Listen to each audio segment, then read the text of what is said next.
Hello, I'm Sophia. And hey, I'm Kristin, and we are Under the Barbell. Over the Bullshit. And we're a podcast for women who are sick of being told to just eat less, move more, and what they really want is to get strong, take up space, feel confident, and age well. That's what we're all about, empowering women to live for more than a before and after photo. So, wherever you are, grab a coffee or a pre-workout and hit play, because your anti-diet culture BFFs have arrived.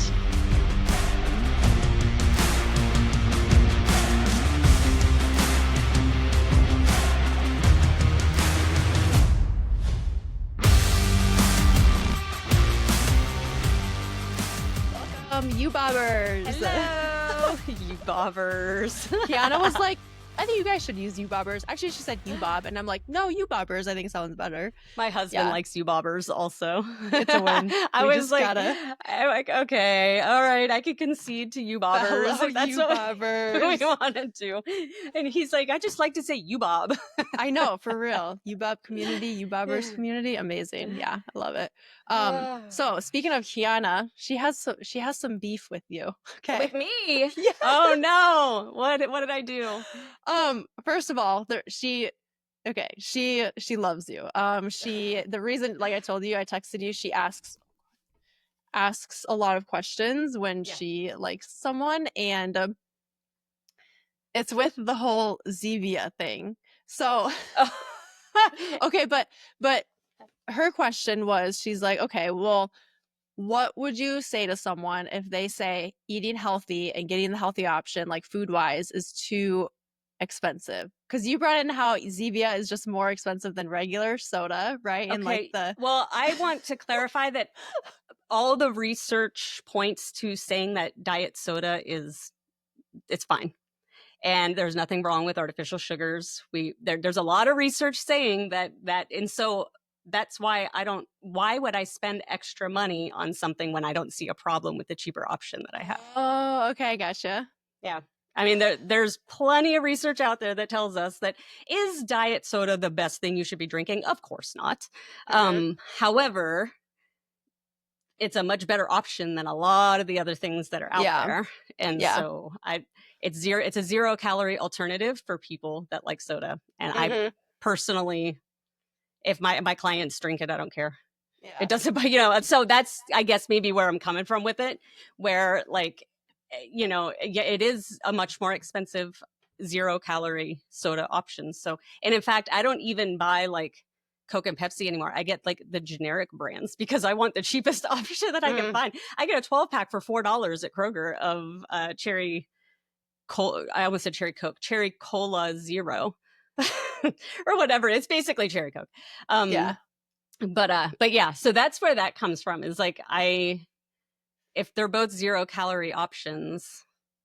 I see. Okay. Yeah. She loves Zevia. We get like, that's what she gets, is like the cream soda is my favorite.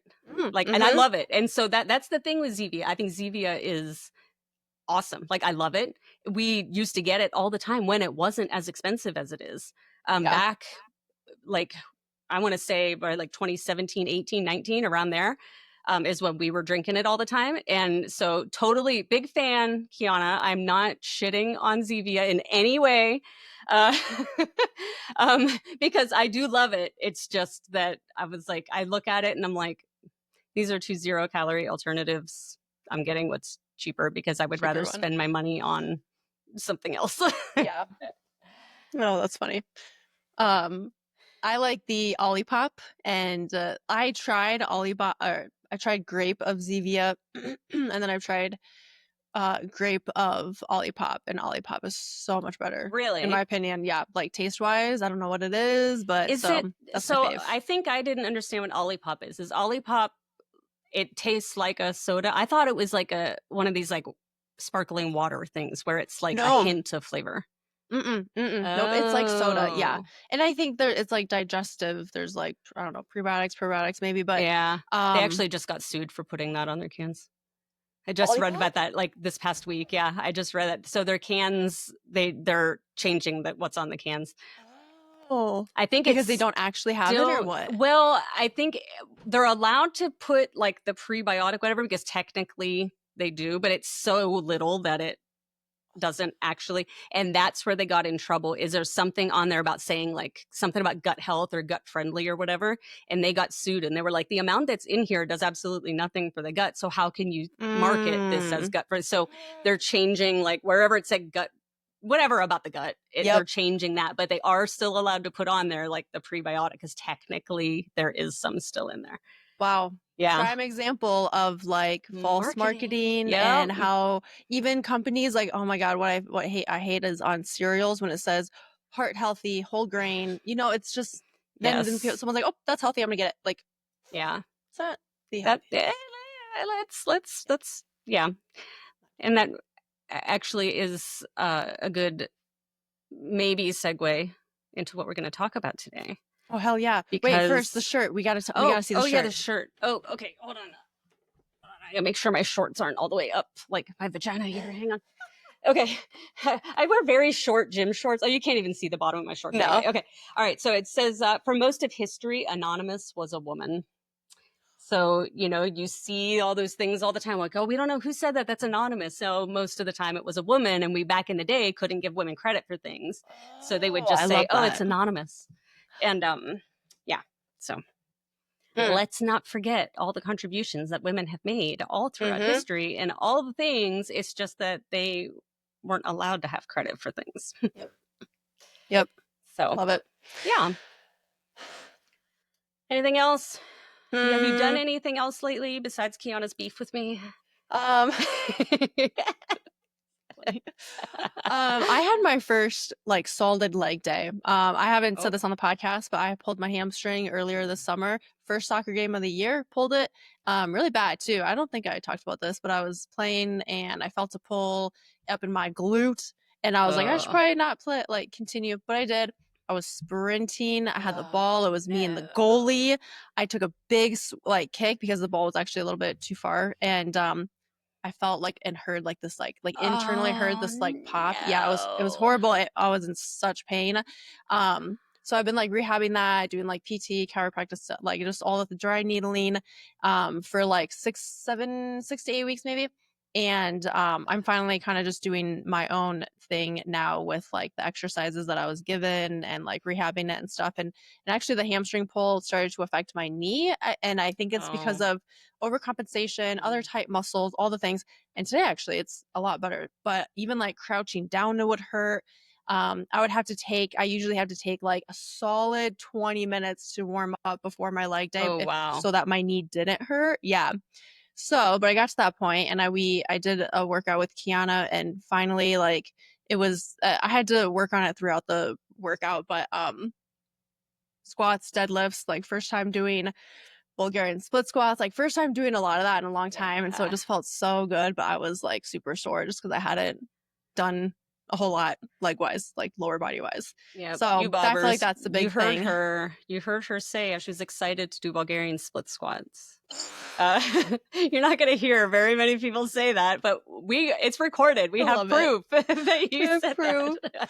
And clients, like, they hate when they see it. It's so funny, but I'm like, I'm doing them too, you know? So good. It is such a good exercise. Like we don't have to like it, but to me it's worth the pain because suck it up for progress. A good exercise. Yep, exactly. Exactly. Yeah, well, that's exciting though. That's very exciting. Yeah, it's been tough, like mentally, you know, and just frustrating. Like I just would get pissed when my knee would hurt, and then like my hamstring's actually a lot better. It's just way weaker than the other side now, and it gets like more tight and sore. Yeah, so I'm trying to even do like single leg stuff. And just like building the strength back up. It's actually the same hamstring that I pulled when I was like a few years back, maybe like 5-ish, 6 years ago. Same one. So I think it's just more susceptible now. And so other than that, I think that's it. That's pretty much it. What about you? Last time we went to a concert last night, which it was a Tuesday night. Like, I don't know who the hell I am. But I am like fried today. I'm like a zombie today because I had to get up this morning and meet clients at the gym. So like I went right from, being up late and out and whatever. And so I bought these tickets and not realizing, like I was just excited because of who it was. I was like, oh, I like this person, so I'm gonna, you know, buy these tickets. Did not even look at the date. Like I just stupidly assumed it would be like on a Saturday or a Friday or whatever. And I looked at the tickets a couple of weeks ago and I was like, oh, so not only was it on a Tuesday, but it was my son's first day of school. So the poor kid like couldn't even come home and tell his parents about about his first day of school. Luckily, I mean, he's a junior, so I told him, I was like, I'm so sorry. And he's like, I really don't care. And I'm like, I mean, okay. But we went and saw Rob Thomas. And do you know who Rob Thomas is? I'm like, this might be my age. No, so I don't. Rob Thomas is, he's does solo shit now, but he is the lead singer of Matchbox 20. You know Matchbox 20, right? Yes. Okay. Yep. So he like, I don't even know, like 15 or more years ago, he actually, 20 years ago, he like branched off and started doing a lot of solo albums and things. And Matchbox 20 still puts out albums too sometimes, but he has probably 5 or 6 solo albums. And I have been a fan of his since, I mean, I was listening to Matchbox 20 in the 90s, but, or whenever that was, late 90s, early 2000s, whatever it was. But yeah, so he came, and it's this, here in Nashville, we have this, it's called Ascend Amphitheater, and it's all outdoor, and it's like right in the middle of the city. So it's like surrounded by the buildings. So like once it gets dark out, it's very cool because you have like all the lights of the city around and the bridges and stuff. And then it's like this music, and we always get lawn seats just because we just like the lawn seats better. And you can rent chairs. And so you just put the chairs wherever you want out on the lawn, and you just chill. And it's like, it's just a super awesome like setup. So anytime anybody that even we remotely like comes to that place, we're always like, I've never had a bad experience there. Let's go. Like I think I mentioned in one of the other episodes, we went to the Nashville Symphony Orchestra, played the Star Wars music. It was also there. So like anytime we can go there, like we like it, because especially, I mean, obviously if it rains, that's kind of trash because they don't cancel. You just sit in the rain. But if the weather's nice, which we've gotten lucky, like knock on whatever kind of wood I can find. Yeah. But the weather's always been really nice. So it's super awesome there. Yeah. So that would be a cool like vibe. Yeah. Mm-hmm. Yeah. The vibe exactly is very cool. And they have the most delicious brisket nachos. Oh, yum. I'm like, I think about them all day when I know we're going there. I'm like, oh, dinner, it's on. Like they put queso and a big old blob of guacamole and some sour cream. And there's like, they have this corn salsa that's really good. It's got like black beans and onions. Oh my God. It's so good. I'm like, I don't usually get too excited about like, it's not a stadium, but you know, like that type of food. Like usually it's just like popcorn or, you know, whatever nachos, but no, man, these brisket nachos are yum, delicious. Yes. That would be so good. So I might be, if I'm a little slow on the uptake today, it's because I have like 4 hours of sleep. Oh my God. I'm right there with you. I just got my period and I can tell. God. I can tell though, because I'm like it. So I feel like when I am in this time, like throughout the first couple of days, especially my communication or like how I'm speaking, it's a lot harder than it normally is, which is actually hard. I feel like when I'm not in this state anyways, but it's weird. State. It's like, I can't,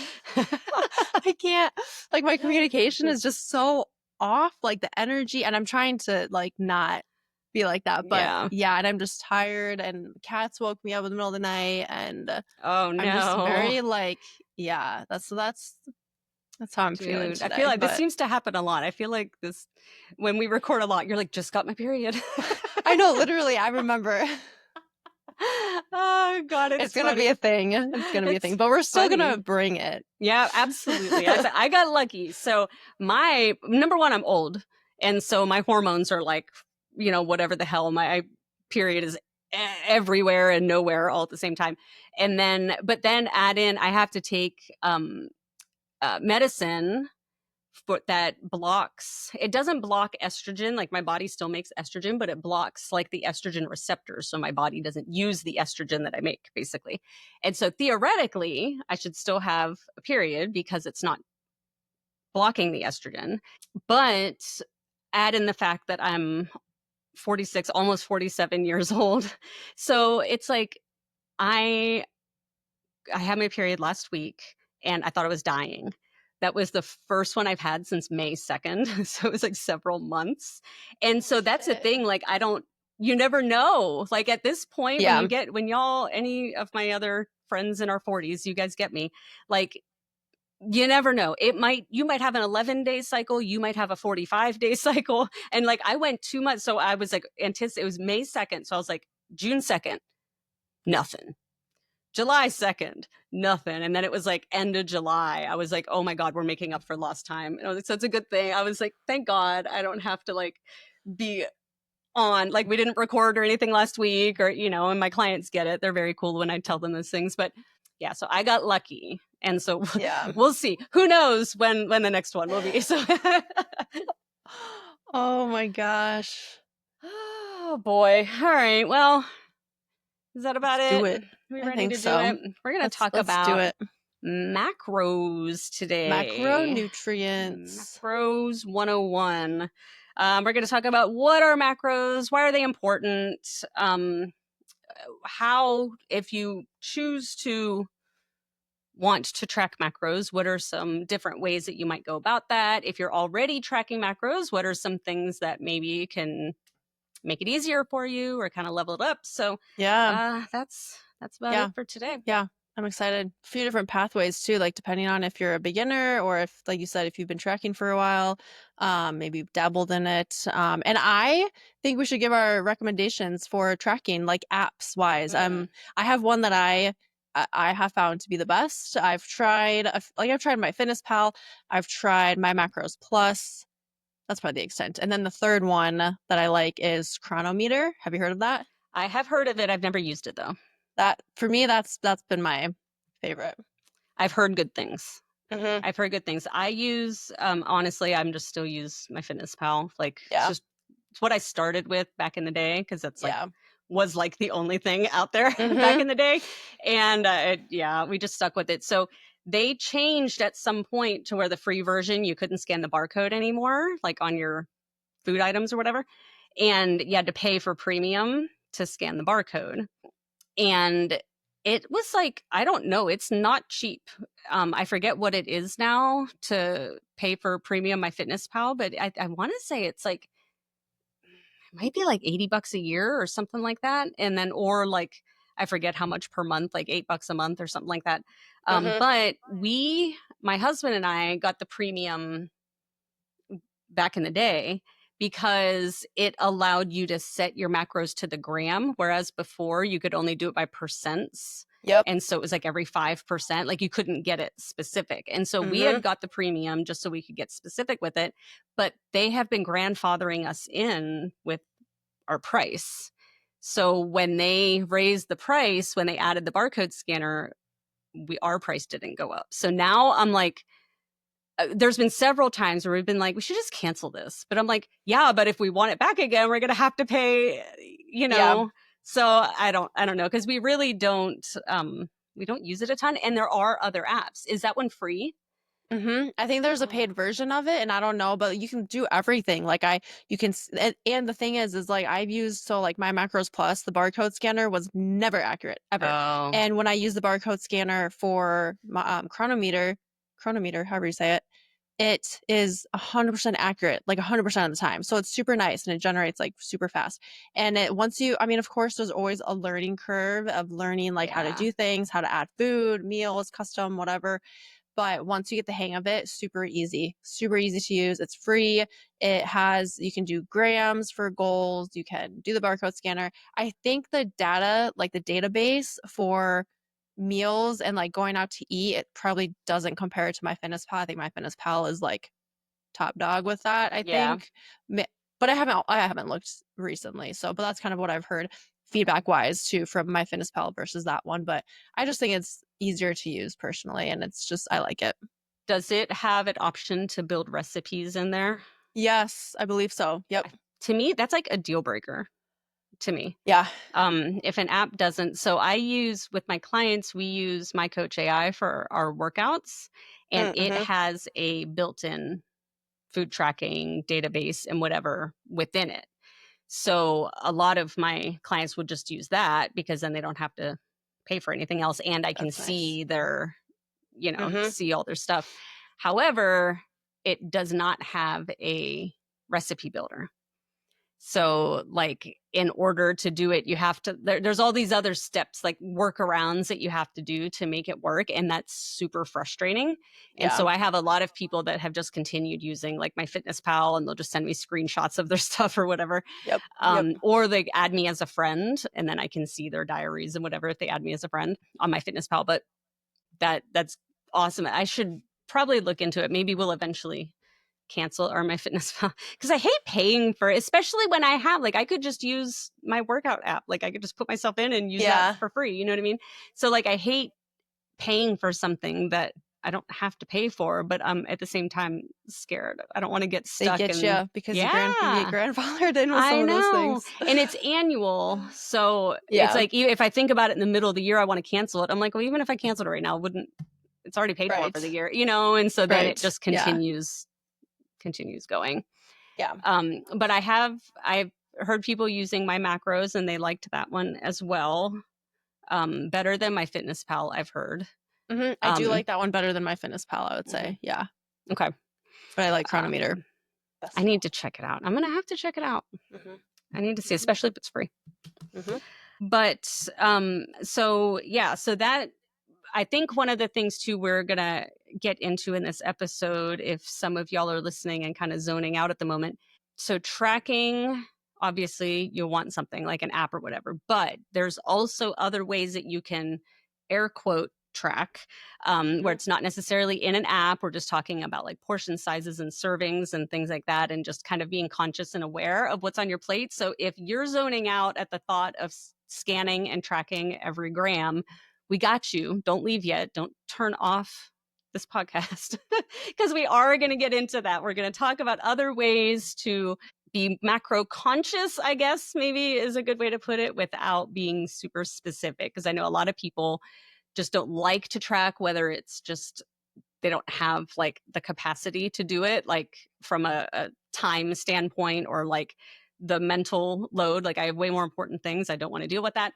But also we know a lot of people come from diet culture type backgrounds, which we talk about a lot. And sometimes people who have some of the more, the past with some more disordered type habits feel like tracking is just not for them. It might be kind of triggering, things like that. So I feel like that was me too at one point, until I kind of got myself out of that and was kind of at a different stage within all of that. It's funny, this morning I met with someone and he actually asked me what my view was on macros and tracking and all of that.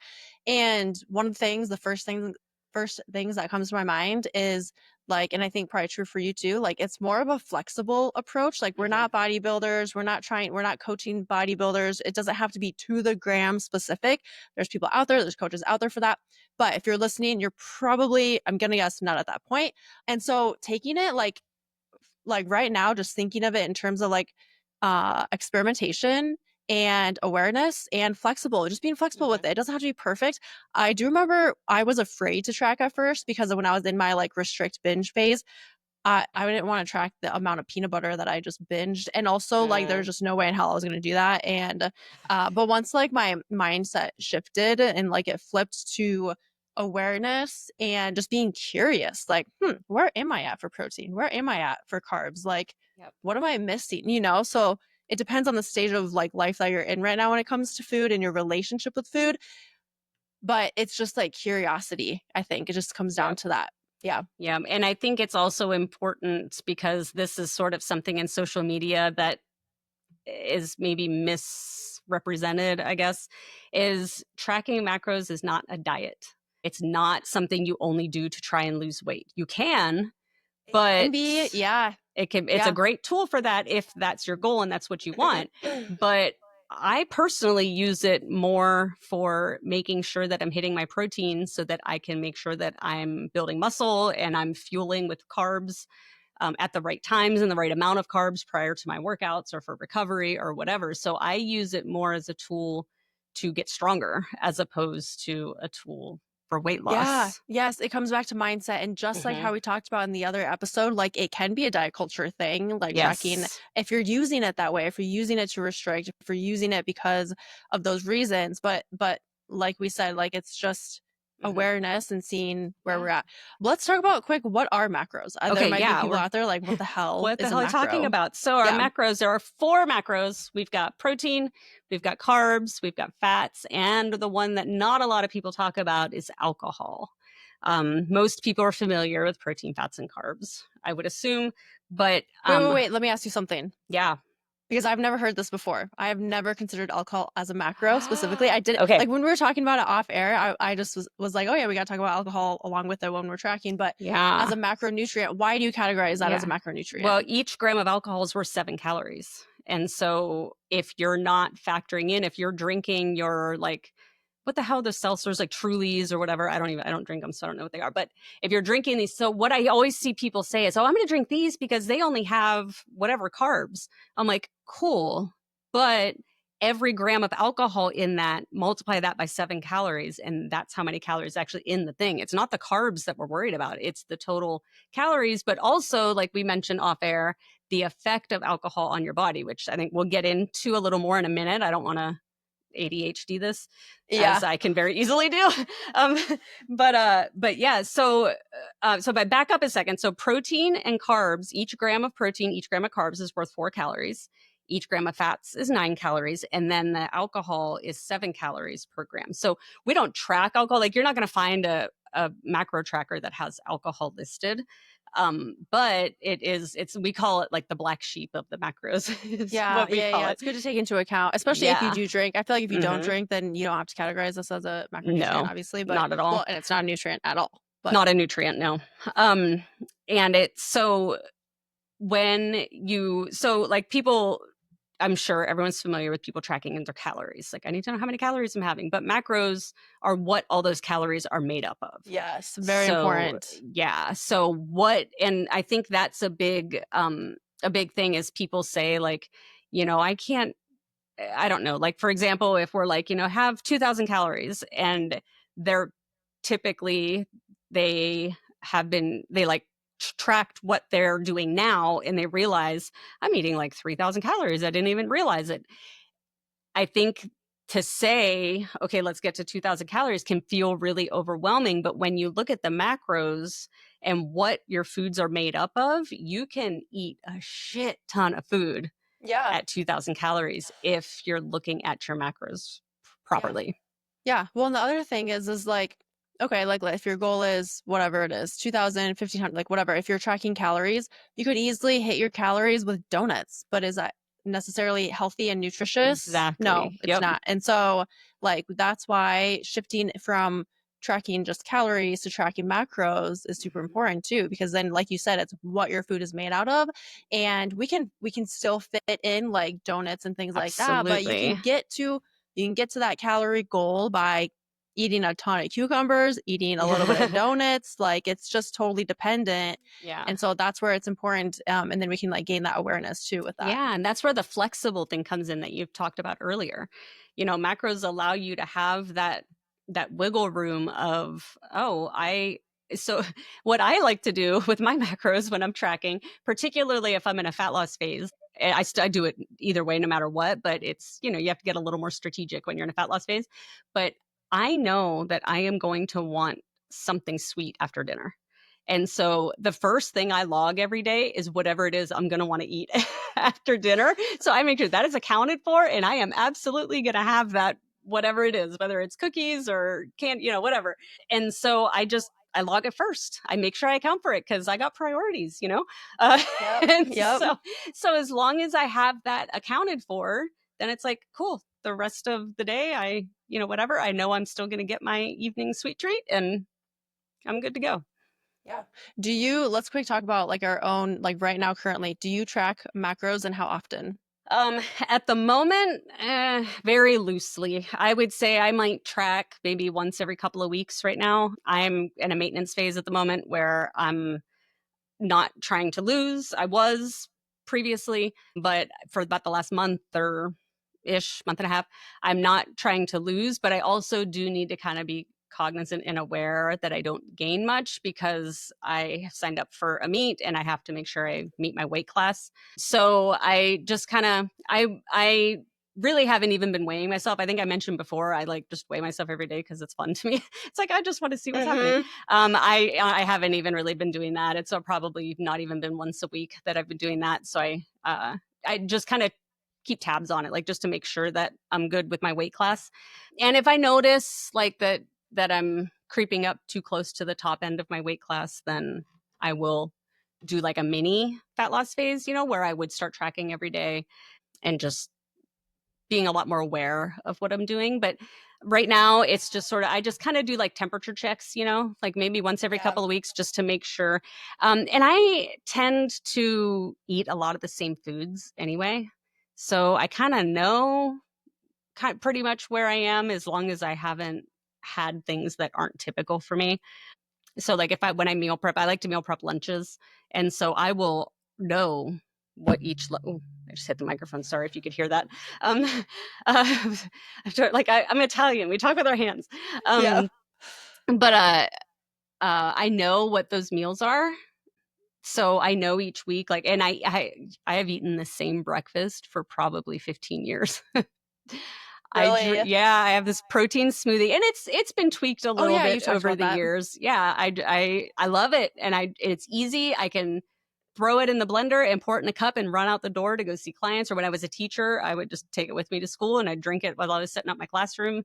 And so I know exactly what that is. I know the exact protein. I know everything in that. I don't have to like officially track it, and then I've meal prepped my lunches. So I have a pretty good idea of about what that is. And then, dinner tends to be a little more fluid. Like we don't eat the same dinners. We just prep proteins and then make different things. But I feel like as long as at this point, like in a maintenance phase, as long as I kind of have an idea that I know what I did for breakfast, I know what I did for lunch, I can eyeball about how many ounces of protein or chicken or whatever it is. So like, okay, so then I've had that much. So as long as, for me right now, as long as I'm hitting my protein, then I'm happy. That's the main thing that I focus on right now. Well, the cool thing is that once you're where you're at, or even where I'm at, then this is just a tool in your toolbox. Like with anything, it takes learning and like time to learn these things, and probably have some frustration and like annoyance. But if you choose to learn how to track macros, like expect that it'll take time to learn. But then once you learn and you start doing it, you don't have to do it for forever. It's just it's something that you can have in your toolbox. You can come back to do a temperature check, or to be like, I'm going to dial it in a little bit more. Right. And the other thing too, like that I wanted to point out, we talked about this before, is that whatever you hear today on this episode, take what resonates, leave what doesn't. We're two different humans, two different people doing things. So while we have the similar approaches and we're talking about these things, maybe you hear something from Kristin or myself and it's a little bit different of an approach, whatever it is, like experiment for yourself, take what, resonates, leave what doesn't. That's something that I think is important. Absolutely. There's true for all the episodes, actually. Exactly. And there's so many ways to go about something like nutrition. Like it's truly just whatever works for each individual person is really what matters. So you mentioned frustration. Can I tell a story of when I first started tracking macros? When I told my husband that we were going to that this was our topic, he looks at me and he goes, "Are you going to tell the Doritos story?" I was like, I am telling the Doritos story. And this poor man, bless him, y'all, we've been married for 20 years. Bless his heart. Like, so I didn't know. I had experienced tracking calories like prior to all of this. And I think I had talked about it in our first episode where I kind of told my story where like I just had my fitness pal tell me, and it told me that I should be eating 1,200 calories, which is insane, by the way. And so I was familiar with just tracking calories. Now, my biggest problem with tracking calories is I was getting headaches because it wasn't enough calories, but also I wasn't tracking my macros, so I wasn't conscious of what my food was made up of. And so I wasn't eating things that were helping me stay fuller for longer and that kind of things. I didn't know. So then I switch gears. I learn about tracking macros and I decide that I'm going to start tracking my macros. And I used an online calculator to tell me what my macro breakdown should be. And it actually wasn't tragic. It wasn't great, but it wasn't tragic. Now, with what I know now and looking back, it wasn't too bad. But Doritos are made up of carbs and fat.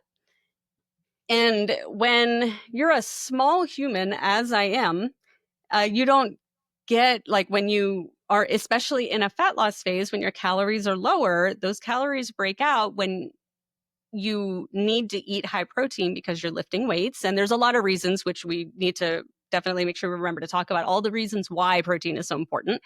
But protein was taking a lot of my calories. And so I didn't have a ton of carbs and fat to play with. And an experienced person, such as myself now, we know how to kind of manipulate that and how to make the most of those fats and carbs in order to be able to eat quite a bit of food and still have room for whatever treats. In this case, it was Doritos. And my husband was out on we have like a covered back porch, and he was out grilling chicken for his meal prep for that week.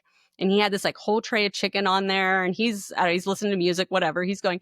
And I come walking out of the house holding this bag of Doritos, and I was just crying. And I was like, I have like literal tears were coming out, and he's like, "What's wrong?" And I'm like, I just want to eat Doritos, and they don't fit in my macros. Oh my God. Honest to God, crying. And this poor man is just like, okay, he didn't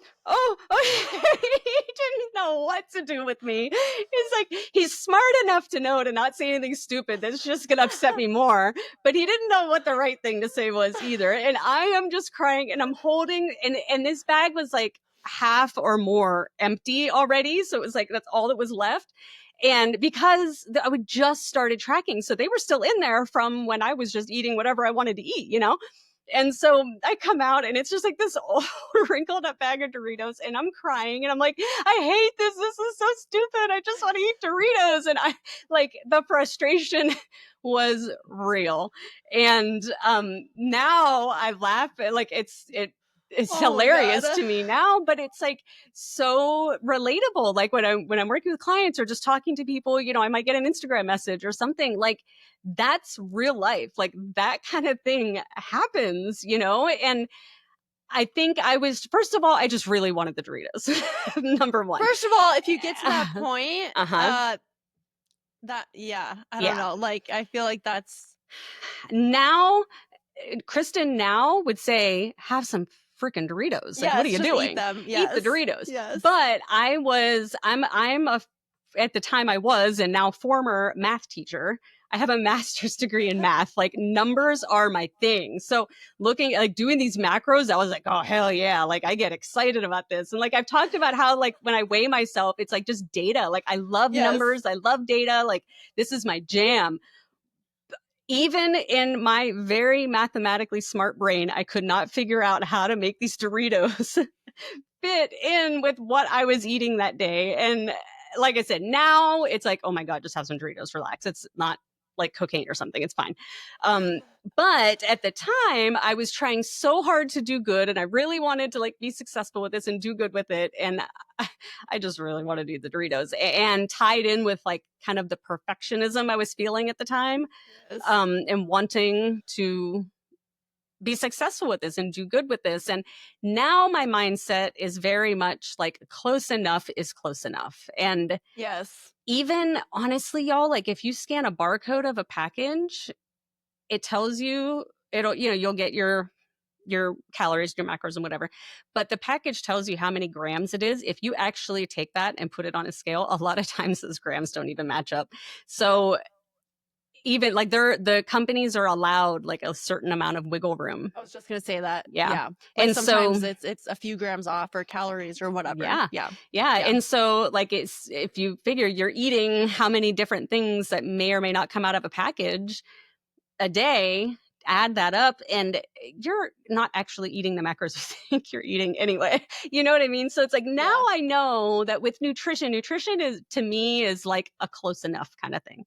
If you can get close enough, if your body is feeling good, if your soul is feeling good because you let yourself have some Doritos, then we're good. We're happy. That But story is so great. Oh my yes, God. but Were you eating in a calorie deficit too? I don't remember. Were you? yes, this So was that, okay. this Yeah. was when I very first started, and so Okay. I was trying to lose weight, and I was lifting. And so I don't remember exactly what I weighed at this point, probably around like 130-ish, give or take. And so I remember my protein was 120. I was shooting for 120. Like in a perfect world, and I'm sure a lot of people have seen online and things, they say to eat like 1 gram of protein per pound of your ideal body weight or whatever. And so I was like, okay, 120. But like I said, like I'm a very small person and I was not super active. I was lifting, but other than that, I was not very active as far as I didn't really get ton of steps. I was a teacher, but what I found as a teacher, I thought I get a ton of steps every day, but I don't. I stand a lot every day. I don't actually, you're in like a square box of a classroom all day long. There's only so many steps in any direction that you can go, you know? And so I realized that even though I thought as a teacher, I was on my feet all the time and I'm very active and I'm whatever, when I actually tracked my steps, I was only getting 5,000 or 6,000 steps a day when I thought that it would have been well over 10,000. Yeah. And so I wasn't super active, even though I was lifting a few times a week. And I'm, like I said, I'm just small. So small people we don't burn as many calories in a small body. So our intake is not as high because, you know, if we're trying to lose weight. And so I don't remember the calories. It was probably around 14, maybe somewhere around there. But then when you take out 120 grams of proteins worth of calories, it did not leave a lot of wiggle room, especially when, you know, you want to make sure you eat your fiber and you want to, you know, there's all these other things that we talk about trying to hit. I, for the life of me, could not figure out how to make those Doritos work. So yeah, on top of like low food, low calories, irritable, probably made you more irritable, Yes. more emotional, like all of Yes. those things. Yeah, And which being a undereating can do. perfectionist about numbers too was super upsetting me because I'm like, this is my jam. This is what I do. Why can't I make this work? Yeah. And yeah, my poor husband. Yeah, but it's a first thing. And that was 2017. That was when I first started tracking in 2017. So it is now 2025.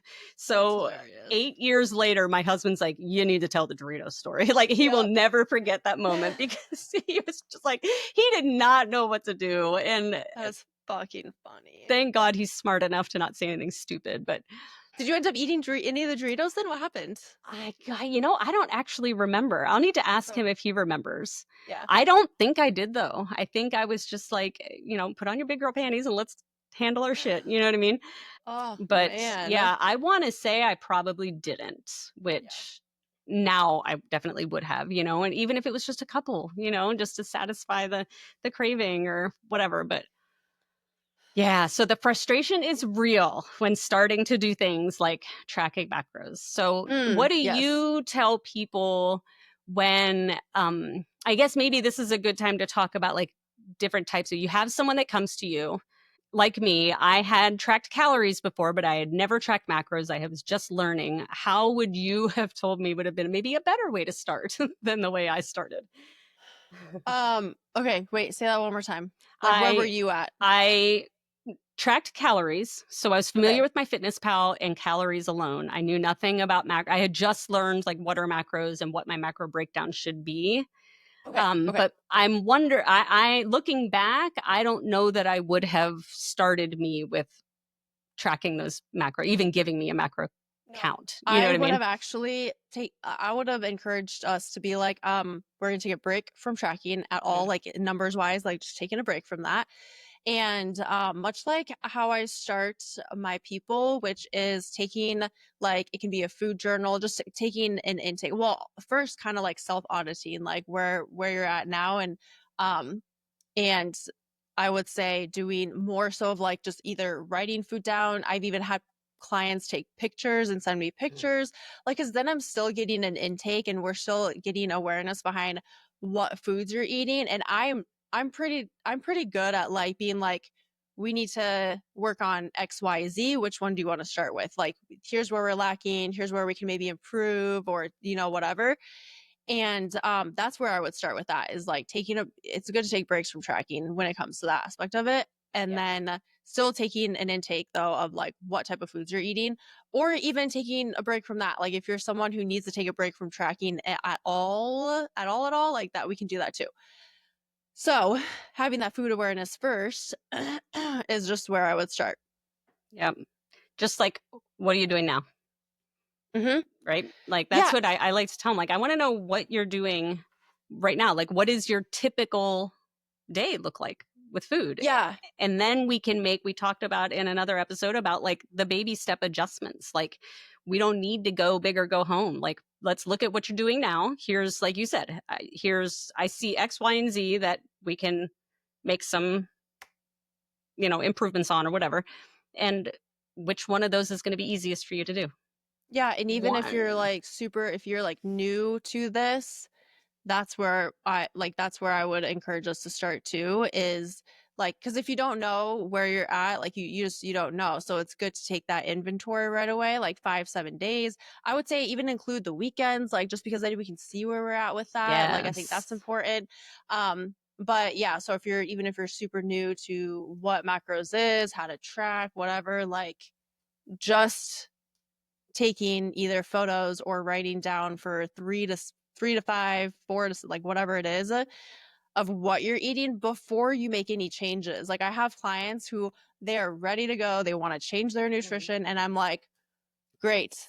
First, I don't want you to change anything at all. For like, give me like 5 days of, Yeah. I just want to see what you're doing now before you make any changes, because Yep. then that's true to where you're at now. And then we can go from there for making changes. Yeah, I do something very similar. I always tell them at least 3 days. And I always, like you said, I always want work days and I want weekends. So those few days need to encompass both types of life, because we all know weekends don't look the same as our structured work days. But I've had happen in the past, and now I tell people this story so that it doesn't happen. But I had someone who was telling me that like they know their nutrition is not great. And I'm like, okay. And I just, asking questions like, do you eat vegetables? With, how many meals do you eat vegetables? And it was like, maybe one, sometimes none, that kind of thing. And so I'm like, okay, cool. Like, that's all right. Just track everything and we'll go from there and we'll make a plan. Well, their tracking comes in and they were eating so much broccoli that I swear they had to have been like shitting their pants. It was like every meal was like a cup of broccoli, steamed broccoli, raw, dipped in like yogurt ranch, all this. And I'm like, this is not an accurate representation. I need to know what you have been doing. I don't need to know what changes, now that you're aware, what changes you plan on making. Like, we need to know where you're Yeah. coming from so we can make a plan to know where we're going to go. So I Yeah. think that's really important, is to be very honest with yourself when you're doing the self audit in the beginning. Even it's easy to make healthier choices because you're consciously tracking in order to 100%. in the future make healthy choices, but you've Yeah. got to be really honest with where you're coming from. Well, and I think another important point to that is that it's easy to fall back into old patterns, especially with eating, especially when you're first starting out. So that's why it's important. Like, well, that's also one of the reasons why it's important to be honest and just don't change anything right away. Just like do what you've been doing, because that's what you've been doing for how many months, or years, So that's super important when it comes to that. Let's go back to protein, since we kind of been talking about that already. So what is it, benefits of it, why? Like, I'm sure everybody, I feel like at this point in the world, has heard that we should be eating high protein and we should be eating more protein. I think mostly all, probably 90% of the women that I work with come to me extremely under eating protein. So that's usually one of our first goals, is to just get protein at every meal. So protein would be, as like examples, all meats are protein. Dairy is usually protein. Some are protein and fats, so you want to be conscious. Eggs, tofu, Fish. fish. Tuna. Beans have some protein, but they also have some carbs. We'll talk about that. one thing that I hear a lot of people say that they use to get some protein, which is not actually really a protein source, is things like peanut butter, almond butter. There is some protein in it, but it's a much more of a fat source than it is a protein source. So just being aware of that. I mentioned earlier that protein and carbs are 4 calories each, fat is 9. So when we're eating something like peanut butter, that is more of a fat source. You're taking those grams of fat and you're multiplying it by 9. So it makes it a much, much more calorie dense food without a huge protein hit, I guess, is what I'm getting at there, what I mean by that. And so why should we be eating more protein? What are some things you tell people? I think one of the big things is that we are constantly losing proteins and amino acids. That's like it's a process in our body that happens. And so we need to keep that protein intake, amino acids, that turnover happening. That's like one of the reasons. And then the other reason is because it is the thing that builds muscle. So if your goal is to get strong, even if your goal is to lose weight or lose body fat, what's going to help that is by adding muscle to your body. Well, the way to do that nutritionally is to be intaking the nutrients to help build that, which is going to be protein. And it's one of the things that also helps us to have satiety, like to have that fullness, so it can help with that too. Those are the kind of the main things that I tell people. And I think I always tell them too, like kind of piggybacking up, it builds muscle. It's like literally to a cellular level in our body, like hair, skin, and nails. Guess what? Protein.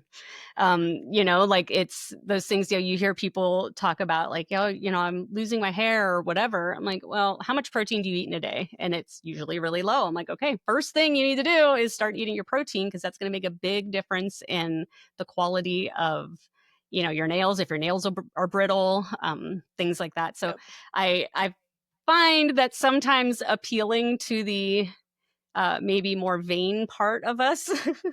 It's going to give you some great hair, skin, and nails. Eat your protein. Yes. Sometimes that can help. But yeah, exactly. Those are all the same reasons. Like, this is build muscle, and it will help us when we are wanting to lose weight or lose fat, it's natural that you're going to lose both muscle and fat during that process. However, if you're eating enough protein and you're lifting weights during that phase, you're going to lose a lot less muscle and a lot more fat, like that ratio of what we lose. And so I think that's where that's where a lot of people go wrong on some of these highly what am I trying to say? Sorry, I'm saying it backwards. It's where they go wrong in these very low calorie diets, is that there may or may not be a focus on protein. They may or may not be lifting, and they end up losing more muscle than they should be or that they want to be, unintentionally. And so what happens then when they bring their calories back up to maintenance, that's not really their maintenance anymore, because they don't have as much muscle on their body. And we know that muscle is more active. And so muscle burns more calories just while we're sitting here talking to each other than if we didn't. And so you want to be really conscious. A lot of people say like, well, I gained it back and then even more. You hear that a lot from a lot of these diets that people do. Like, I gained all the weight back and then I gained even more. Well, you probably gained even more because when you did that extreme low calorie, you lost a bunch of your muscle. And so that puts you at a disadvantage going forward. So being able to keep our protein high, and you have to lift. It's not just eating the protein, you have to lift.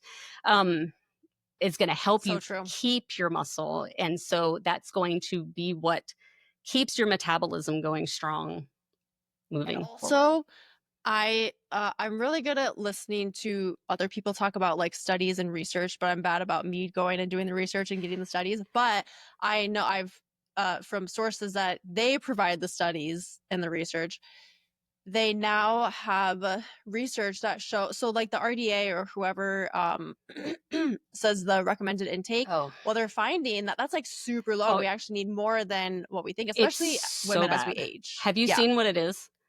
I don't know. It's 0.7 or 0.5 or something. What is it? It was way low. It would put like a 200-pound woman they were saying only needs about 50 grams of protein. my It God, was really? absurdly low. And basically what Holy it was shit. is it was only, supposedly, this is what I had been told, is that their recommendation was only to avoid like disease and to avoid, it Bare wasn't for, minimum. yes, it wasn't for Bare any kind of minimum. optimal health. It wasn't to thrive. It was literally just to stay alive. And so, but people don't know that. They just see that recommendation and say, oh, 50 grams of protein is enough. Y'all, none of y'all that are listening right now should be eating only Even if you're 50 not grams of working protein. out, even if you're not lifting, that's still too low. Like we still Yes. need it. That's a great point. I have had people tell me that, oh, I don't need to eat all that protein. I'm not lifting. I'm like, that means No, even more you need to eat protein. Yes, seriously. And frick, what was I gonna say? I totally forgot my train of thought. Oh, it's almost annoying how and frustrating how much protein is preached and like I'll joke about it, be like, I know it's talked about all the time. Like I think I had a post, like a meme where it was like, it's a full-time job just trying to get my protein in, and it really is. But like but that's just the reality of it right now. Like we're all, it's like it is hard to overeat protein, and we are super under eating it because it's not the hyper palatable foods. Like we can make it taste better, but like it's not the thing that is it's not donut, it's not a cookie. And so but like it's preached a lot, and it's annoying because it's preached a lot, but it's just the truth. I could also, I won't, only briefly, I could get into the whole nonsense spiel about how capitalism has made women undereat protein, men undereat fiber. Think about that. Oh. Yeah, we could go there, but I won't. What? Maybe that'll be for one of those episodes, special episodes we mentioned before. But when you think about it, men, like, what is like the societal thing? Men eat protein, women eat salads, right? So we're over here eating our dainty little salads and eating like birds while they're over here eating all this protein and this meat. But what are they not eating? The salad. And so men drastically undereat protein in the way that women drastically undereat. I'm sorry, I said that wrong. Men undereat fiber in the way that women undereat protein, just because of the way we are marketed.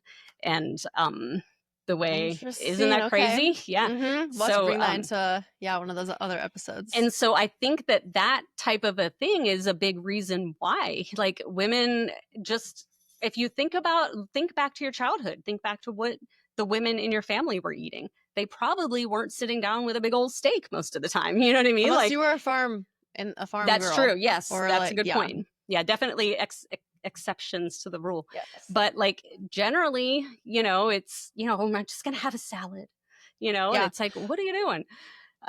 Well, it's that era of like fat is bad and sugar and like high calorie and all. Like I remember, I would look for all the low calorie things. I wouldn't want anything that was high in fat. I didn't look up protein, like none of that. So like it's, you just worried about fats and calories. You're right. So so it's super under consumed. Yeah. And so that is like step one. Like if you're brand new to being like at all conscious of your nutrition, step number one is to think about making sure that you have a good portion of protein at every meal. And one of the things that I teach my clients, aside from just tracking, particularly the ones that don't want to track, we use hand portions. So when you're thinking about what is a serving, now obviously this is not like perfect in any kind of way, because each food is going to be individually, different. But a general rule is we talk about a palm size amount of protein. So the front of your palm and also the thickness of your hand would be considered one serving. So if you're looking at your plate, you want to make sure you have at least a palm size amount and thick on your plate. And that would be usually anywhere between about 20 and 30 grams of protein, depending on exactly what it is and depending on what size of a human you are, because we all have different size hands. And so if you can start with just looking and making sure that for breakfast, lunch, and dinner, you've got at least a palm size amount of protein on your plate, that's going to be a great start towards, getting your protein in. It does get easier too. Like, protein, I'm always over when I'm tracking. I always go over my protein now, when before it would be so hard just to hit way it. under.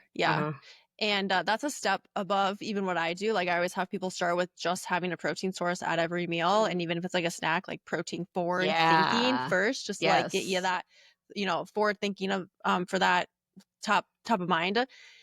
And if I have someone that's brand new to tracking, the first goal is 100 grams. Like if you're like, okay, I'm at the place where I want to start tracking and I'm curious, I want to see where I'm at. Technically, 100 grams is kind of where I start with people. Yeah. But otherwise, it's just like the awareness of it. But I Yeah. do like I like the palm of Yeah. it. It's easy. And a couple of things too that I like to like just like little tips is to forward your day with protein, like stack your protein and also earlier in the day. Yeah. My favorite first meal is I use 2 to 3 eggs and then I throw in my protein, whether it's chicken or steak, turkey, ground turkey, I'll throw in a protein source and cottage cheese. Like I'm stacking as much as much as I can. I'm stacking the protein and earlier on in the day.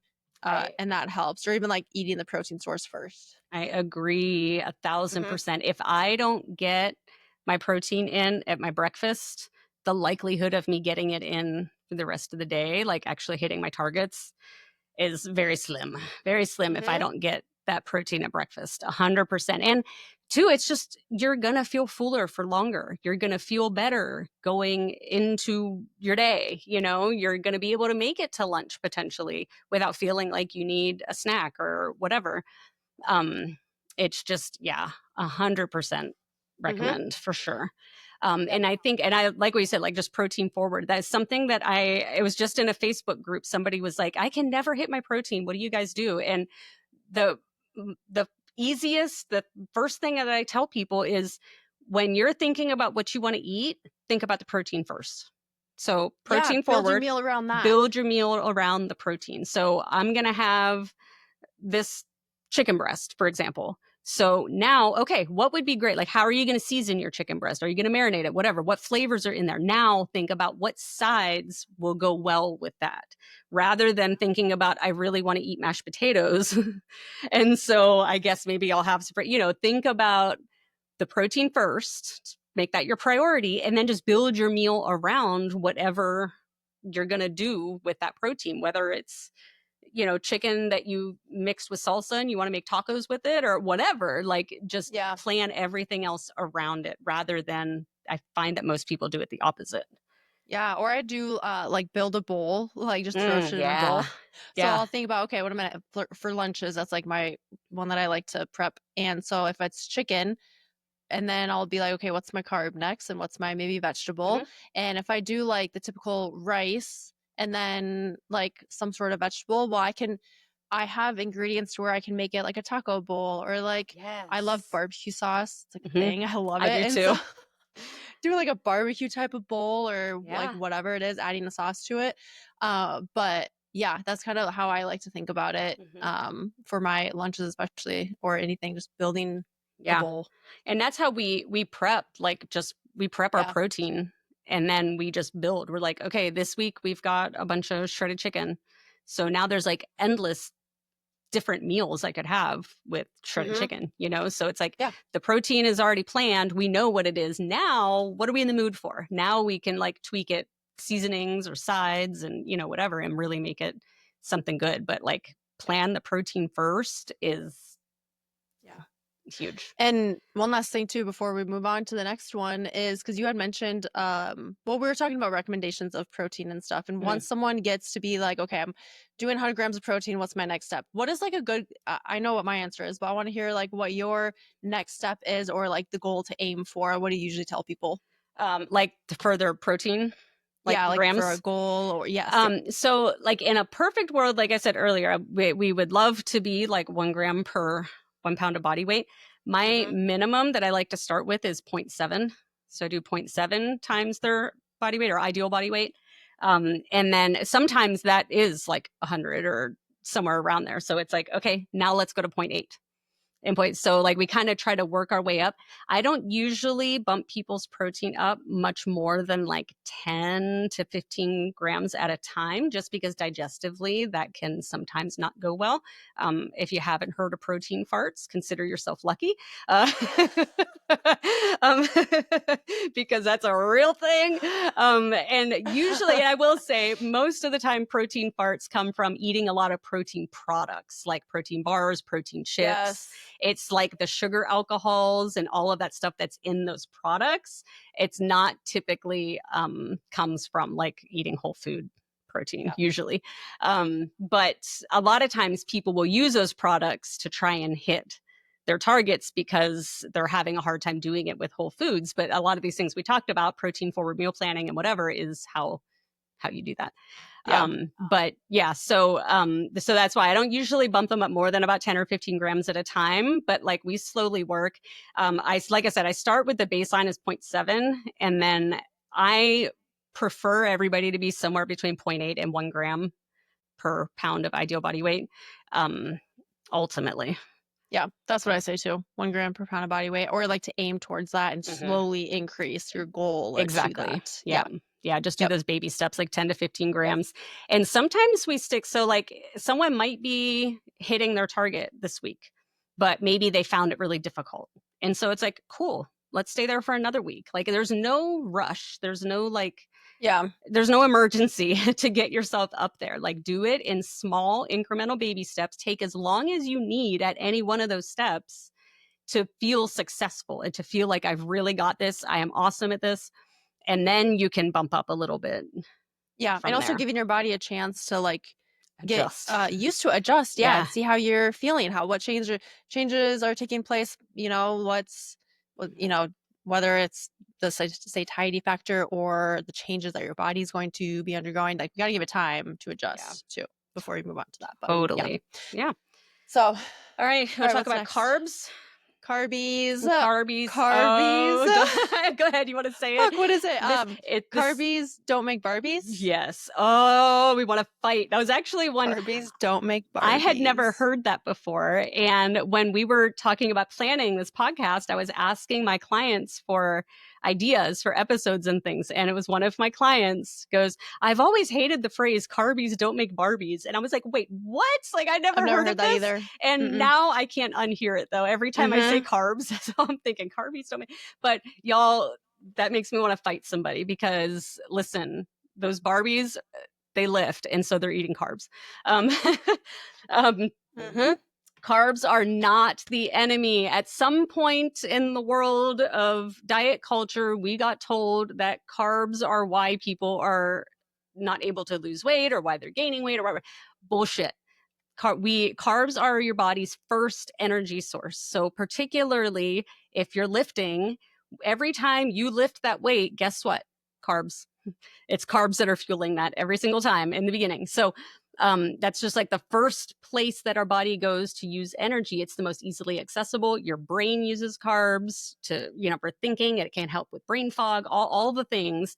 We need carbs. We're big fans of carbs here at UBOB. But I think the main thing to take away is that carbs are our body's preferred source of energy, especially like definitely if you're working out, if you're lifting weights, if you're working out, like that is needed. And so I'm thinking of this in terms of if someone comes and is like, well, carbs aren't necessary for survival. Technically, from a scientific perspective, they're not necessary. But does that mean, I think there's a big difference between surviving and thriving. And in my opinion, to thrive, we need carbs. Yeah. And it is shown that it is like performance wise, even recovery, building muscle, like it has been shown. Recovery is huge, especially after like a hard workout. As my clients are leaving, I'm always like carbs and protein as soon as you can. Eat your carbs and protein after the workout. I didn't even think about the recovery part of it.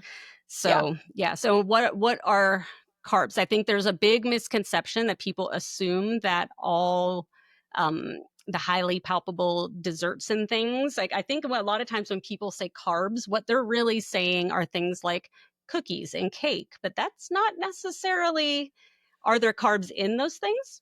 Yeah. But there's also a lot of fat in those things. So usually those super highly palpable things are fat and carbs combined. Yeah. That make us eat it. So I think there's like maybe kind of a misconception sometimes on what is a carb. So what are some carb sources that you like? Yeah, I would say like, and to keep it simple, because there's different types of carbs, but to keep it simple, I'm going to think of it in terms of like carbs that give us like the nutrients and they're healthful and energy and stuff, would be potatoes, like potatoes, sweet potato. And I tell people like, don't, especially if you're a beginner, like any potato has different nutrients. Exactly. Sweet potato, regular potato, whatever. Else potato. Yeah. Mm-hmm. Rice and sourdough is actually I love telling people like sourdough. In terms of like when it comes to bread, especially homemade, I would say quinoa. I'm blanking. Oh, oats. Yeah. Steel cut oats too, even oatmeal. Yep. I know there's you will hear so many different things on oats, whether it's don't eat it, it's good, it's bad, don't eat it in the morning, blah blah, whatever. But it's a carb source. Don't overcomplicate it. Yep. What am I missing? Fruits and veggies. Oh yeah, fruits and vegetables. Yeah. Yes, I tell people that too. It's like you don't realize it, but fruits for sure. Yes. Vegetables, 100%. Yep. And the thing, like that's the thing. People are like, I don't eat carbs. I'm like, our fiber is a carb. And that's another one right up there. So with my people, protein is number one, fiber comes number two. Like those are the top two things that we focus in on just for optimal health. Fiber is huge. And the vast majority of Americans are not eating enough fiber. I think the statistic was they're only eating like 10 to 12 grams of fiber a day, whereas women should be eating a minimum of 25, men should be eating a minimum of 38. And most Americans are eating 10 to 12. So it's like half, not even half. And so that's one of those things. It's when they say, I don't eat carbs. I'm like, well, then you probably don't poop very well either, because you're probably not really eating your fiber. And fiber is basically all fiber is a carb that does not digest. So that's what allows it to go through our system and help add bulk to our poop and help us take a shit. So I love that you're the one saying it, because I wouldn't. Oh, I don't even care. So it's actually a running joke with my clients, because on our check-in form every week, there's a picture of different types of poop. And we're like, what's your poop been like this week? Oh my gosh. And nice. I'm like, I am a mom, and I was a public school teacher for 18 years. Nothing scares me anymore. I will talk about poop all day long with anybody. I don't even care. And so whenever new people might come in, like for a consultation or something in the gym, like somebody will always be like, be ready to talk about poop. I'm like, yep. Poop is a really good indicator of our health. It's important. It is, yes. But yeah, so I think, when they say I don't eat carbs, at first it's like, what's your idea of a carb? Because like we said earlier, it's not always what you think. And secondly, we have to be making sure that we're getting in our fruits and veggies, like the fiber, the nutrients, the minerals, everything that comes from fruits and veggies can't be replaced. And so even with a multivitamin, as I heard people say, well, I take a vitamin. I'm like, yeah, but your body doesn't always use what's in that vitamin. It does use most of the time what's in our fruits and veggies. So yeah, I think you pretty much covered it. As far as like beans is another one I might add for carbs. Like I mentioned earlier, it has some protein in it, but it's they're fairly high in carbs really, but the protein but fiber, man, beans and lentils are super high in fiber. That's a really great way to hit your fiber goals, is just mixing beans and lentils in with, whatever you're making for dinner or whatever. What would you say to someone who comes to you and they're like, should I have white rice or brown rice? Oh my goodness, just eat the damn rice. That's what I would say. I kind of go back and forth with it like when I'm myself, like sometimes I might eat white, sometimes I might eat brown. I don't really have a real tried and true thing. I think that kind of like the potato, it's the same deal. Like it's from a perspective, calorie perspective, there's going to be different nutrients in white rice. We know, I mean, I don't know, nutrient wise, I'd have to like literally see a chart and compare them, but probably not a ton in white rice just because of like the processing of it, but it's a great quick carb. And I don't see anything wrong with either one. Whatever you prefer. Some people just don't like brown rice. That's fine. Eat the white rice. I don't care. Yeah. And I think like there's also this weird notion out there in the world about don't eat anything white. That's why they're like, don't eat the white potato, don't eat the white rice, don't eat white bread. No, I don't agree. Yeah, I don't either. Well, I think the main thing that I want to get because I have people that they just believe that white rice is unhealthy, like it's Mm, bad, it's not good for us, and that brown rice is healthier. not But this is a marketing thing necessarily. that the food industry caught on to, especially fast food.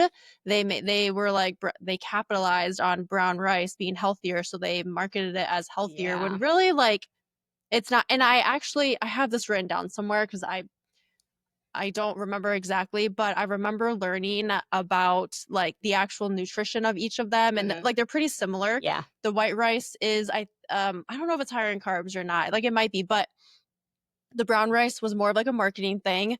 The white rice there has something to do with the grain itself, and that in the brown rice, it's this specific nutrient in the white rice is lacking in the brown rice, and I can't remember the name of it or what it is. So I'm with you. Like, I think that if, whatever you prefer, but don't demonize white rice and don't not eat it because you Yep. think it's unhealthy or bad because it's not, that's not the Yep. case. Agreed completely. I'm actually looking it up. I started looking it up as you were talking. Let's see here if I can find the exact. This is I'm on the harvard.edu website. So a cook a cup of cooked brown rice is 218 calories, whereas medium is 242.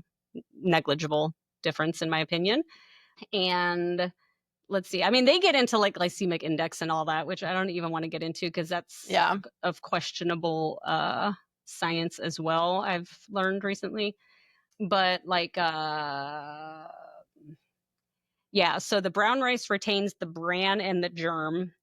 Um, it it has higher fiber, but white rice is easier to digest because it is That's what, lower in yes. fiber. Yes. Yes. Easier to Yeah. digest was another thing. So just kind of depending on, it's all about preference. Like everything, all foods can fit into a healthy diet.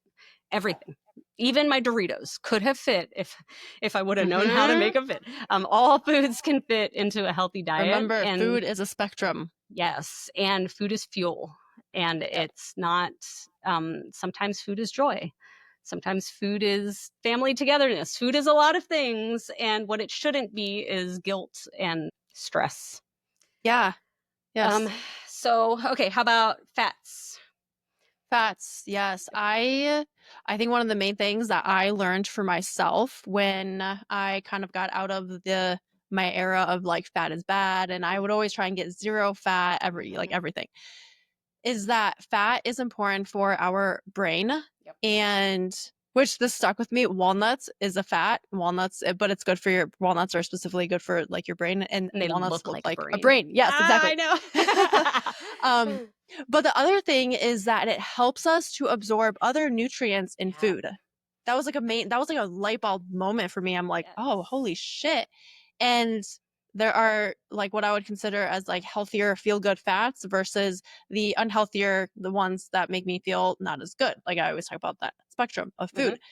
So like avocados, I would get, yeah, they're high in fat, but it is a healthier fat. Like it is so, and so help like avocados, I'm trying to think, olive oil, like any Mhm. oils, I guess. Yeah. Um, Seeds, seeds.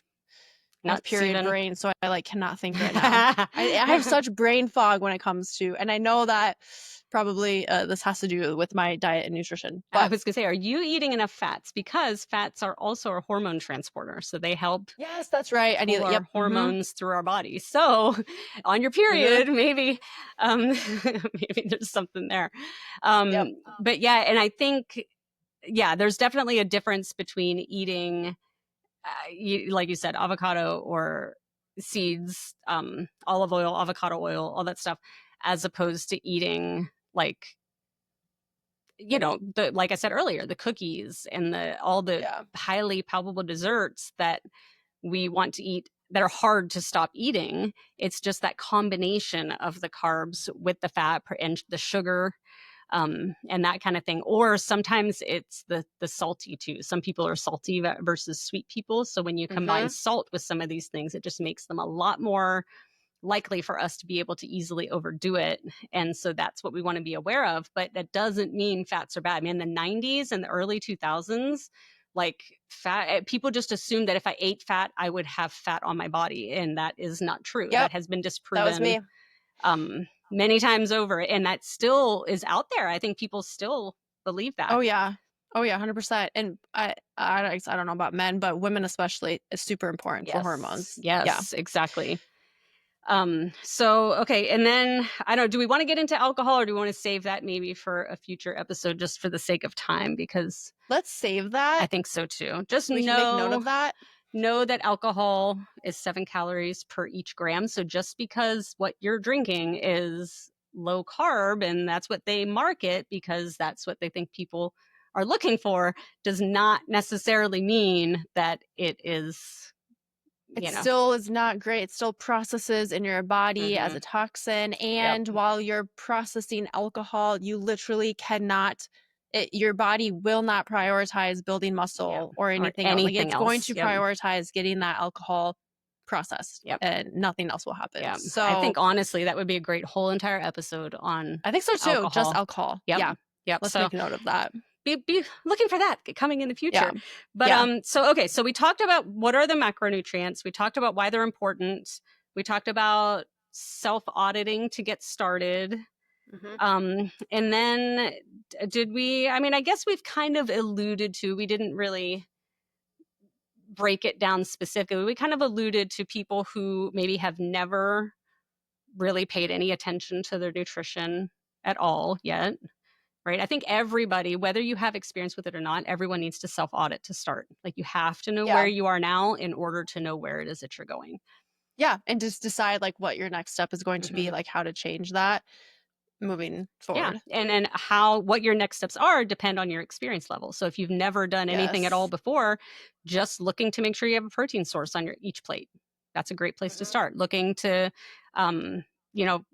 have a vegetable, fruits and veggies. Like they recommend 5 servings of fruits and veggies. I think that's what the RDA, USDA, whoever it is.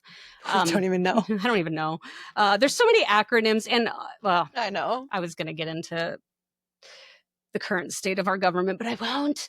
But I won't get into that.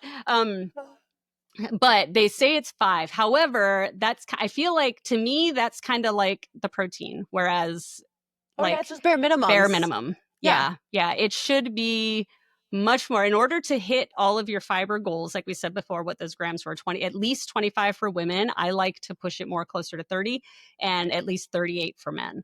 And so if you're only eating 5 servings of fruits and veggies combined, you're probably not hitting those fiber targets unless you're, so I count, I don't really know. What are beans? I count beans in with my fruits and veggies just because they're high fiber. So like I have like a guide that I give my clients. It says fruits, veggies, and beans. So like we sort of lump it up because it's high fiber and it's going to help them. True. But also the oatmeal that we mentioned earlier where people want to demonize it. There's some good fiber in that oatmeal. So I think just remembering that that's a bare minimum. So making sure you have at least a serving, a fruit or a veggie on every plate, I think is another good place to easily start. But then if we have people who maybe have tried tracking, but just maybe they're kind of middle of the road, whereas I'm not super inexperienced, but I'm also, maybe that's kind of where I was with my Dorito incident, was I did have experience tracking calories. So I was okay with tracking food, but I had no experience making sure that I was hitting macro targets. But honestly, I think with them, the same thing applies. Start with protein. Yeah. Yes. And having the mindset of experimenting, like whenever I have a client and we have been through the phase where it's just focusing on protein forward, whole foods, things like that. Once we get into the next phase, almost like the next level, and we're going to start tracking numbers and we're going to start seeing where we're at. It's just an experiment. We're getting curious. We're going to just become aware and see where we're at with food for the protein, fat, carbs. I usually have people loosely track. Like if it's general, totally fine. We're not trying to be bodybuilders here. And then the first, I personally, I give them, if they are in a place where they want to do this, I give them a goal for protein, fat, and carbs. But I tell them it's okay if you go over, and because I'm going to increase you slowly anyways, depending on where you're at. but I want you to mainly focus on protein. That's like the main thing is focusing on the protein, hitting the protein, and allowing yourself to mess up tracking, allowing yourself Yeah. again to have that frustration, the annoyance. And then that's where you can slowly like begin to level up of like, okay, I'm gonna now hit my protein and carbs, Yep. protein and fat, protein, fat, and carbs. Like, so Yep. it's dependent on you, where you're at, how much you can take mentally, emotionally, Yeah. all of those things. But that's kind of the steps that I would take people through when it comes to that. And then just taking it off from there, From there. increasing like we talked about, making sure that your body gets adjusted, increasing. A lot of times it's like 6 to 8 weeks for me. Like I would Yeah. say 4 weeks minimum, but Minimum. we don't account for life happening, Yes. vacations, trips, whatever. You don't track as often, so it's just 6 to 8 weeks, seeing what your body does, how it goes, and then increasing the goals or just taking it step by step that way. Yeah. And I always have people go to their maintenance. Maybe that can be a different episode of like what's maintenance, Yes. what's fat loss phase, what's a lean bulk phase or lean build muscle phase.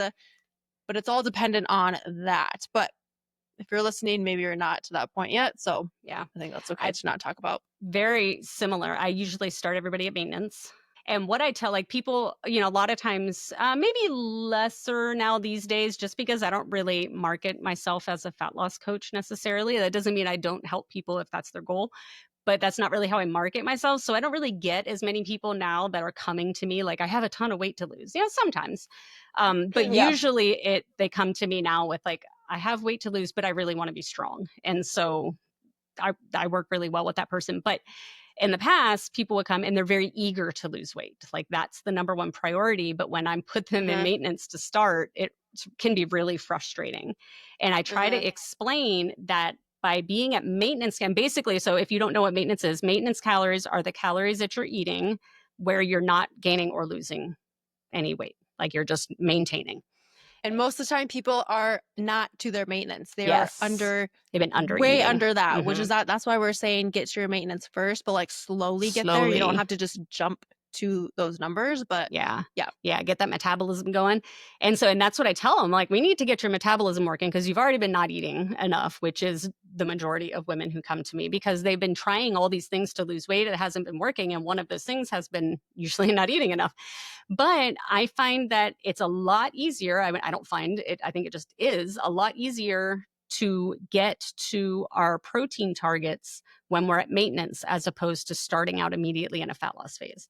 So we have more calories to play with. It's a lot easier to hit that protein. And I tell them, like, I want you to be super, super good with hitting that protein because when we do then cut calories for a fat loss phase, your protein's still going to stay high. The protein's really not going to go anywhere. It's still going to be ideally in a perfect world 1 pound or 1 gram per pound of ideal body weight. So I want them to get really good with the protein, get really good with the fiber. So that way, when we do end up cutting calories, you're really good at those things because those numbers aren't going to change no matter what kind of a phase you're in, whether it's fat loss or maintenance or Wait, what numbers aren't going to change? What are you talking about? protein and fiber. Oh, Like you're I see. always going to Okay, need yeah. at least I 25 gotcha. grams of fiber. We're always going to want you about 1 gram per pound of body weight. Yes. And yes. so even if your calories go from 2,500 to 2,000, now you have less calories to play with, but we still want you hitting your fiber and your protein numbers. Yes. And yes. so Still need the protein high. I think that's a great point for people that are more experienced. I think that a good spot is to find what is your maintenance. And there are calculators and things. People might be saying, how do I know what my macros are? There are calculators and things like that out there. We've given you a good starting point to think about protein. But that's actually one of the things that I do with a lot of my people, even if they are people who track, we don't honestly care about fat and carbs. It just, they fall where they may. We focus on calories and protein. Like I want to make sure you're getting your protein in and, depending on your goals, whatever your calories are. And then I, as a coach, I keep an eye on making sure the fiber is good and making sure that fats are good for hormones and things like that. But I don't even, honestly, the majority, unless you're an athlete or something, the majority of people, it doesn't really matter a ton carbs and fats, in my opinion. I think at some point it can matter, Mhm. just because for most people, when I have people track their macros and we haven't been having like goals or anything, or Mhm. maybe uh yeah, we haven't like had the specific goals yet, the balance of carbs into fats is like reversed. Like their Mhm. carbs are super low, but their fat is super high. So Yeah. at some point, I think it would matter because of that specific thing. So this Yeah. is more of like once you get to like that, you want to get to that next level, then it's like looking at your carbs and fat. Mhm. And if your fat is way, way up high and your carbs are way, way low, then we need to kind of balance that out and switch it. So I think like that's maybe the only case where it would matter. Yeah. And I think if that's the case too, they're probably not hitting their fiber.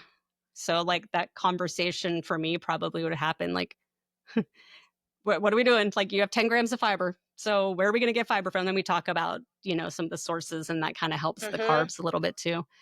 Yeah. But yeah, we don't stress it too much. I feel like this shouldn't be a stressful thing. It's going to be something new. It's going to be frustrating just in that it's something new. It's like, what do they say? Like, Mhm. be brave enough to suck at something new. Like, you're Yeah. not going to be Mhm. good at it out the gate. And that's Yeah. normal. And close enough is always close enough. And, like you said, experiment, play with it, see what Yeah. foods fit, what foods don't. And if they don't that day, and then, okay, tomorrow's a new day. Try something Yeah. else. Like having that open, um, I don't know, open way of thinking. I don't know what the hell I'm trying to Yeah. say, but to like be cool with things not being perfect. And I think that's kind of like Yes. we talked about at the beginning. Some people say that like tracking is diet culture, but I think it, like you already said, like so much of it is just in our mindset and where we're coming from with it and what our goals are with it. If you're tracking as a means of trying to eat as little as possible because you're trying to reach some unattainable body standard, that's diet culture.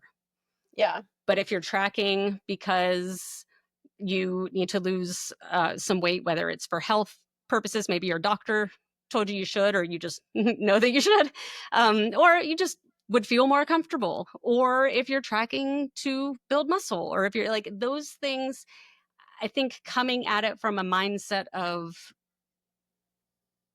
the reasons, Yeah. to me.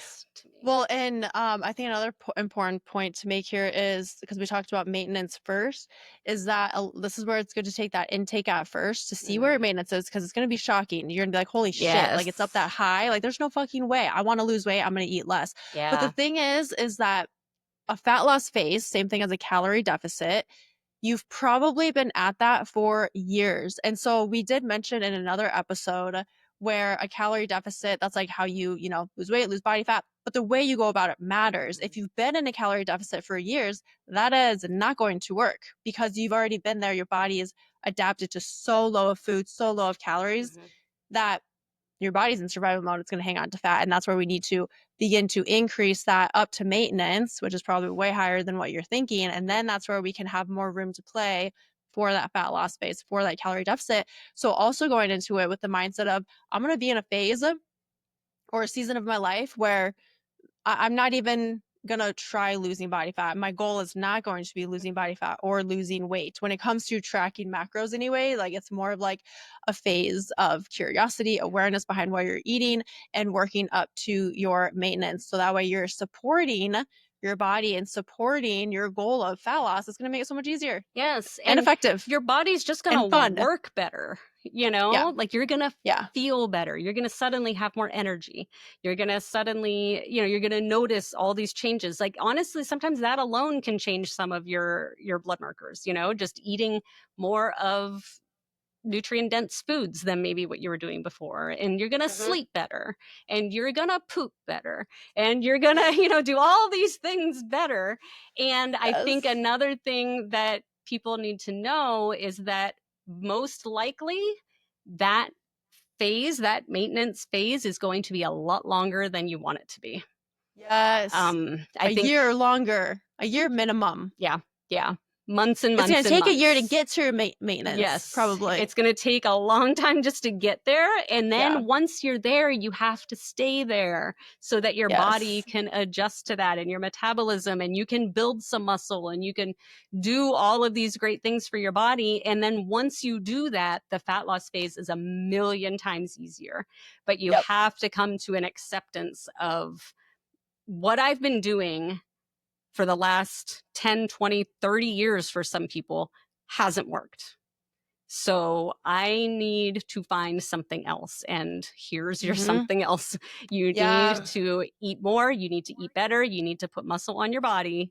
And then you can worry about the other stuff later, in my opinion. And a lot of times the fat loss and weight loss will happen while you're doing that, while you're Truth. increasing food, because your body's like, oh God, it's giving me what it needs. Absolutely. Yeah. I have had so many people that as we start increasing calories, the scale starts going down. It's wild, and it's so counterintuitive to the brain, but they're feeling better. Their body is functioning better. They have more energy, so they're just by default moving their body more, and they're doing more things because they have more energy to go do more things, and so they're burning, like it's so counterintuitive. But yeah, I have had that happen several times. And it's almost like we're telling people this, but there's gonna be someone listening that's gonna be like, nope, there's no way. But then once you do it, and I've had clients who they do that, and then they experience it for themselves, and they're like, you were right. I was like, I know. I know. Yeah, I think like that's it. I think people just get impatient a lot of times, and they want it to happen immediately, and they don't accept that I'm gonna need to stay fueling my body well for much longer than a lot of people would want to. But, we talked about, I think, I don't even remember if it was an episode or if it was just us off air, but we talked about that idea of when we say something worked, what does that mean? Like, I have so many people say, Weight Watchers worked. I lost 30 pounds, but then I gained it all back and then some more. I'm like, well, then it didn't work. If you gained it back after it was over, it didn't work. So what we're talking about is lifestyle change. This is just life. Not saying you have to track for life, but being aware of what you're putting on your plate, making sure you're eating your protein, making sure you're eating your fiber, having muscle on your body and not quitting just because you hit whatever, goal weight you had in mind. Just making this just a part of life is what we're talking about. And so if you're going to be doing this for the rest of your life anyway, why not take 9, 12, 18 months to eat well and fuel well and build, and then worry about it later. I would be curious. Like, I would want people right now to, little activity here. I want you to think about the past 1 to even 10 years, 1 to 5 years, 1 to 10 years. How many times and how long have you been trying to lose weight, trying to lose body fat, going on different diets, eating less, doing 1,200 calories or less? How long have you been at that for? Have you been doing that? I bet most people listening are like, yeah, I've been trying to be in a calorie deficit. I've been trying to eat less for X years. This is why you are stuck. One of the reasons why you are stuck. And then consider everything that we're talking about, and consider having a phase of your life, a season of your life where you're going to not be in a calorie deficit. You're going to not try and eat less. You're going to not even be thinking about weight loss or fat loss. And you're going to be focusing on fueling your body, increasing your food, being curious, getting aware, putting muscle on your body. And to put muscle on your body, we need food. Yep. Muscle needs food to grow. It just does. I see a lot in these Facebook groups. People are like, I have been lifting for, 6 months and I haven't noticed any changes. And then we ask them what they're eating. Well, I've been in a deficit. I'm eating like 1,200, 1,300. I'm like, well, that's why lifting at that point, all lifting is doing is preserving the muscle that you already have. Yeah. We're not building really going to build much without feeding the muscle. And yeah, man. And I think something else too is that most of life is lived at maintenance. Even after you reach your goal weight, you're going to go back to living life at maintenance at that point where you're not gaining or losing. So you will be increasing your calories again back to that maintenance level just to live everyday life. A fat loss phase is exactly that. It's a phase. It Yes, doesn't it's not last forever. It's not a year. It's not No. years. It's maybe not Yeah. even a lot of months. Like I No. check in with people around 8 weeks is when we check in and say, okay, like, is there still progress being made? If not, that's a sign that we need to go back to maintenance. If the scale slows, if that's what you're doing is trying to lose weight and the scale slows down and you're not noticing changes in your clothes, like, it's not all about the scale. The scale is honestly trash. The biggest thing is you're going to see changes in how your clothes fit you, probably before you see changes on the scale if you're lifting weights. And so if you're not noticing changes in measurements or how your clothes are fitting or on the scale, and you had been, and that has slowed down or almost stopped, that's your sign. That's not your sign to double down and try to go even less. That's your sign that you need to go back to maintenance for a little bit and then come back to your fat loss phase. Yes. 100%. Oh, that's Yep. And it's going to take longer than you think. And reverse dieting. That's another episode. Yeah. How to go back to that Write it down. maintenance. And then, yeah. Anywho, we've been here forever. If you're still with us, you are the best. Amazing. And I think this is also a good time if you have questions from this episode. Like you might have some questions now after this. Please message us on Instagram, ubobpod. Email us at ubobpod@gmail.com if you wish. But we want to hear from you and see, feedback wise, or if you have questions from this, like, we're doing this for you. We want to create that community, create that movement, but we want to include you. Like, this isn't just for us. Like, we want to include you. And there's no such thing as a dumb question. If you have a question or a thought, 9 times out of 10, actually probably 10 times out of 10, someone else has that same thought or would benefit from hearing the answer to that. Absolutely. So please reach out to us and let us know if you do have any questions from this or any feedback. Yeah, and if you're looking to be extra rad, go ahead and give us a 5-star review wherever it is that you're listening. That helps the podcast so much. It helps us grow. It helps us reach more people, and it will help us to be able to continue to do what we do. Yeah, exactly. Cool. So thanks for being here, and we love you, fellow U-bobbers. All right, you bobbers. Bye for now.